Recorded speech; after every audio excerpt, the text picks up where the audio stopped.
Hello, I'm going to do just a quick overview training on chargebacks. So this is how I'm doing chargebacks on the Facebook Meta um, Shops platform. Okay, so this is your commerce. If you're a shop owner, this is your commerce manager dashboard right here. So these are all your these are all the different areas your tabs you can go through.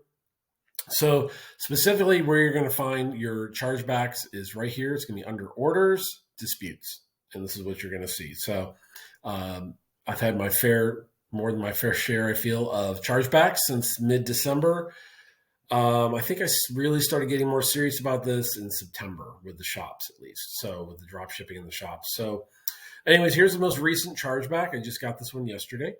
Um, First thing I want to just mention is, at least for me, when I see these, my first initial reaction is to be extremely frustrated, to say the least, because every time I see these, I know for a fact that this is fraud.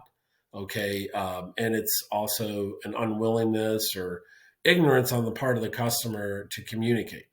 So even though that may be the case, one of those things may be the case and probably likely is, I still would recommend a cooler head, okay?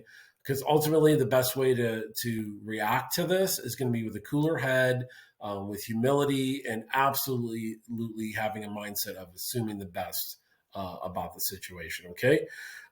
Just so you notice here, you can see out of the five appeals that have closed, only one has been successful for me so far. So the reason being is mostly because the banks, credit cards will always tend to side with their customer, with their client, and not with us as shop owners. So what I've done, I've implemented a kind of a new. I've been doing a lot of research, like what's the best way to do this? What are other vendors outside of the Facebook shops world? Because chargebacks aren't just something we have to deal with as shop owners. This is kind of everyone in the U.S. that's selling, especially online. Okay, so you want to present a concise, all right, a concise, clear case to the bank of why this is a fraudulent chargeback. Okay, so what you're going to do, you see here, needs my action. You get about 10 days usually to respond, so I have plenty of time. You're going to want to eventually you're going to want to copy this chargeback number. You'll need that for the actual letter you're going to send to them, because you want to be able to provide, just assume whoever's going to get this appeal gets hundreds, it's just inundated, hundreds of these or more a day that they have to manage and deal with. So just assume that they're probably tired of looking at these. So the more information you can give them in your letter, the less they have to go looking through different windows and trying to hunt and find information for this case. The more they can just spend looking at your letter, the better. Okay, so providing them, with all this information right there as they're reading, versus going around looking at different screens, even if it's right there, the easier you make this on the person that's going to be looking at this, the better. So, all right, so you're going to go here, click on this arrow. There's all your information, including how much time you have, and the information here on. There's this fee, which is annoying, that we're being charged $20 just so they can, charge me if some amount they're putting on hold. The bank will keep the $20.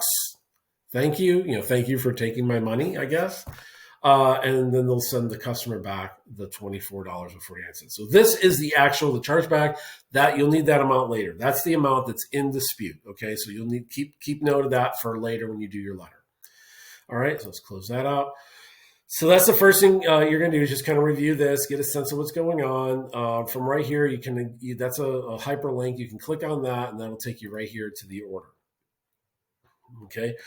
So the very first thing you want to do when you open up the order is you're going to want to send the customer a quick note. Okay, like again, out of humility, assuming the best.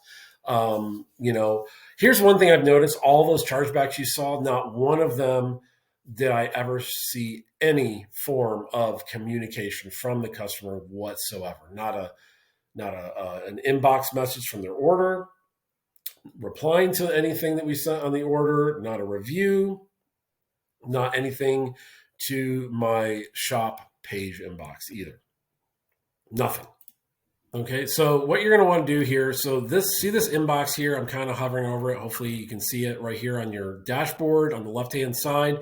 That is your order inbox, okay? So the only messages you'll ever get here are going to be regarding active or past orders. Like, it has to be an order that actually has come into the shop at one point or another. So one of the first things I do before tackling all this is if it was me, I would copy the order number, and I would do a quick search in the inbox. There's a search box. Almost all these pages have search boxes somewhere where you can search. And I would just search on that order number and see what comes up. Now, in this case, I did search on this order number in the inbox, and all that came up was kind of the generic message that we usually say, like, thank you for your order. Do you have any questions for us? Is there anything we can do to help you? Because we're trying to engage the customers to hopefully avoid getting escalated to a chargeback like this, because these are terrible.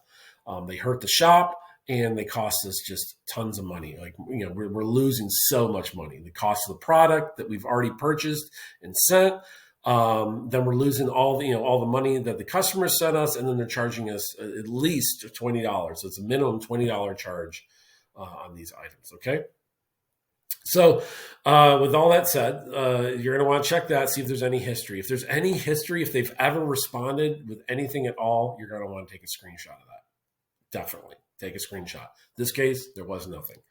So you send that message off, basically asking them, you're going to send a message to them saying, we see that you filed a chargeback with your credit card company, your bank, whatever.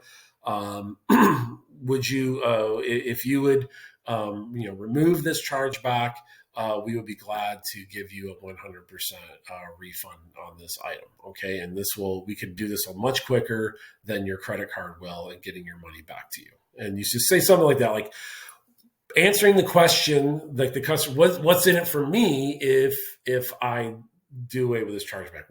How do I benefit? Well, how they benefit, you explain to them, is that you'll give them a full refund. Just do it. I haven't had the opportunity, like I just saying you need to do that. That's your due diligence. Just do it. Contact the customer, send them that letter. Okay.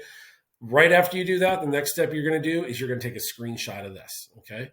So, with that, I'm going to end this. This will be just part one. We're already getting longer than what I'd like to on this one. So this is part one, and we'll pick up again in part two. Thank you so much.